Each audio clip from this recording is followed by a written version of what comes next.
नमस्कार मित्रांनो, आज आपण पाहणार आहोत संविधान दिन या विषयावर सुंदर आणि प्रभावी असे भाषण.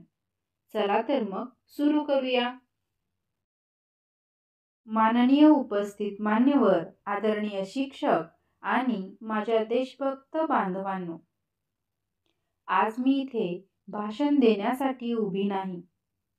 आज मी इथे संविधानाच्या ज्वालेची आठवण करून देण्यासाठी उभी आहे.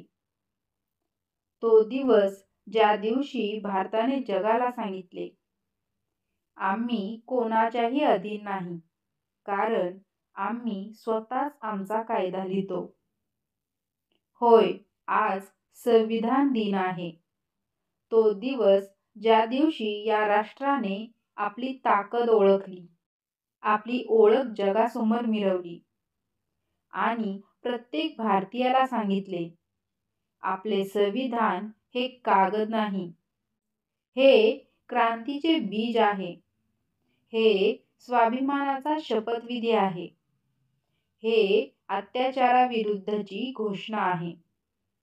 डॉक्टर बाबासाहेब आंबेडकरांनी लिहिलेल्या प्रत्येक कलमात एक सिंहाची गर्जन आहे, समानतेची, स्वातंत्र्याची, न्यायाची, मानवतेची. हे संविधान आम्हाला शिकवते, भीक मागून नाही, अधिकार लढून मिळवायचे.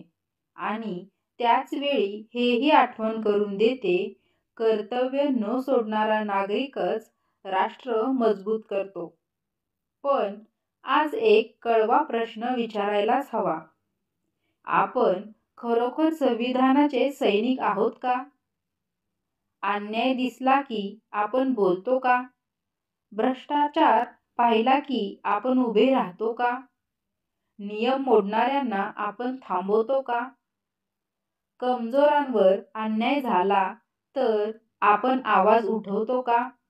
जर नाही, तर हे भाषण ऐकण्याचा आपल्याला काहीही हक्क नाही. कारण संविधान फक्त वाचण्यासाठी नाही, ते जगण्यासाठी आहे, ते पाळण्यासाठी आहे, ते जपण्यासाठी आहे. आज आपण स्वतःला, आपल्या मनाला, आपल्या रक्ताला जाग करायला हवं. कारण लोकशाहीची ताकद कागदात नसते, ती असते जागरूक नागरिकांच्या नसांमध्ये. चला, आज आपण एक अत्यंत धाडसी संकल्प करूया.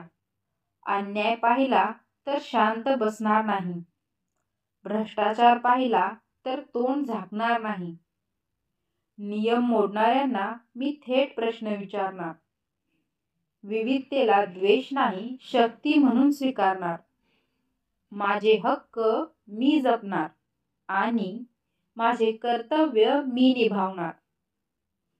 कारण हा देश फक्त नेते बदलून बदलत नाही, देश बदलतो तेव्हा जेव्हा जनता जागी होते, उभी राहते आणि आवाज उठवते. संविधान आमची शक्ती आहे, लोकशाही आमचा स्वाभिमान आहे आणि भारत आमचा अभिमान आहे. चला, हात उंच करा आणि एकाच घोषणेत आपली शपथ पुन्हा जागूया. जय संविधान, जय लोकशाही, जय हिंद, जय भारत. तुम्हाला जर हे भाषण आवडले तर लाईक, सबस्क्राईब आणि शेअर करा. Thank you.